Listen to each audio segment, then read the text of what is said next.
ستړو هیوادوالو د همت لڅراون غاړي ستړو هیوادوالو د همت لڅراون غاړي نور ورغیدو ته د ملت لڅراون غاړي نور دا په کندهار ښار اوله ناحیه دریم ګذر کښې د فیروز سالون څنګ ته د کوڅې د کانکریټ کولو چریو او اسلبونو د جوړولو پروژه ده. همت لڅراون غاړي ستړو هیوادوالو د همت لڅراون دغه کوڅه چې تقریبا 800 متره اوږدوالي او 6 متره بردوالي لري تقریبا یوه میاشت مخکې کندهار ښاروالۍ د یادې کوڅې د کانکریټ کولو چارې راپیل کړې چې تر دې دمه یې 50% کار مخته تللی دی.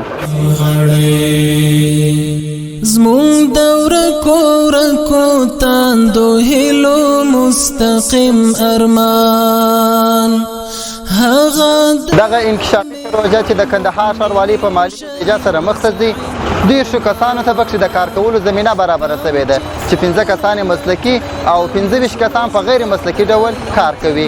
ارمان هلی په اخلاص او صفا د کندهار د ښاروالۍ څخه ډېره مننه کوو چې موږ ته د کار کولو زمینه برابره کړې ده او صفانیت لڅراون د یادونې وړ ده چې د یادې کوڅې پاته کارونه به د 15 ورځو په شاوخوا کې بشپړ شي.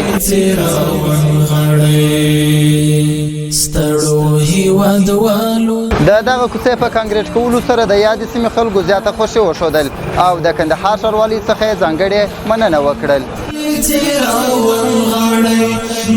کندهار دروند ښاروال صاحب او د کاري ټیم څخه مننه کوو. دا کلونه کېدله چې دغه کوڅه دغسې خامه پاتې وو، نه چرۍ درلودلې نه سیمټ و. د کورونه ډېر په تکلیف و، د کورو اوبه ګرده په دا کوڅه کې ډم ولاړ وه، خلک تګ نه سوای کولی.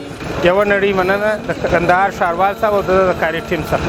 چا ورونه ورکړې او چا پلار او چا بچي ورکړه